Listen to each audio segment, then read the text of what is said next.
बिस्मिल्लाहिर्रहमानिर्रहीम। अस्सलाम वालेकुम। आप हमारा YouTube channel voice of overseas देख रहे हैं। मैं हूं आपका दोस्त तौकीर साजिद। तमाम दोस्तों को जुम्मा मुबारक। आज की खबर जो काफ़ी टाइम से मैं देख रहा हूं, 3-4 दिन हो गए हैं, 6 साल के बाद जो इकामे की मुद्दत ख़त्म होनी है, ये भी वीडियो का हिस्सा बनाएंगे। पहले कुछ दोस्तों के सवालात हैं।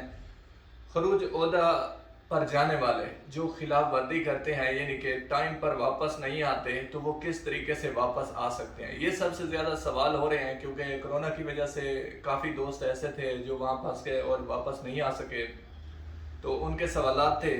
खरूज ओहदा की खिलाफ वर्दी कानूनन जो अगर कफील आपको पीछे खरज बलमियत में डाल देता है, यानी खरूज ओहदे की खिलाफ वर्दी में डाल देता है, तब आप 3 साल की मुद्दत के लिए नहीं आ सकते। इसमें एक रास्ता ही है वापस आने का।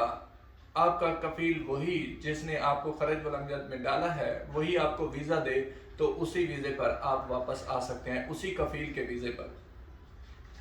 कोई दोस्तों ने सवाल किया था कि इकामे की मुद्दत 1 साल से ज़्यादा ख़त्म हो गई है और खरूज ओहदा भी ख़त्म हो गया है, वो पाकिस्तान या किसी भी कंट्री में बैठे हुए हैं, इकामा तजदीद 1 साल से पहले आप रिन्यू करा सकते हैं। जो खारिज मुमलिकत में बैठे हुए हैं, 1 साल से पीरियड ओवर हो गया है, तो आपका इकामा रिन्यू नहीं होगा और ना ही छुट्टी तमदीद हो सकेगी।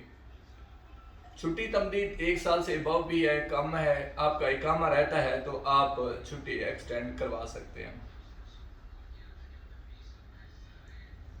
काफ़ी दोस्तों के सवालात आ रहे हैं कि बलाग हरूफ वाले यहाँ से जो गए हैं 17 में, 2018 में, जिनको 5 साल की मुद्दत पूरी हो चुकी है, क्या वो वापस आ सकते हैं? सऊदी अरब लॉ के मुताबिक 2021 में यह लॉ हुआ था कि जो बलाग हरूफ होकर कफील की तरफ से बलाग होकर गए हैं, वो कभी भी वापस नहीं आ सकते। वो फॉरएवर ब्लैक लिस्ट हैं, वो हज और उम्रा पर ही आ सकते हैं।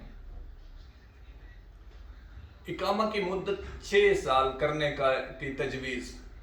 कुछ दोस्त कह रहे हैं कि इस पे अमल हो चुका है, कुछ दोस्त कह रहे हैं ऐसा कुछ भी नहीं है, ना ही इस तरह का कोई गवर्नमेंट की तरफ से कोई ऐलान हुआ है। 6 साल की मुद्दत का सब ये झूठ है जो सोशल मीडिया पे चल रहा है, तो इस तरह की कोई भी खबर नहीं है। ये तमाम तर तफसीलात आप दोस्तों तक शेयर करनी थी। तमाम दोस्त अपना बहुत सारा ख्याल रखिएगा। अल्लाह निगहबान। अस्सलाम वालेकुम।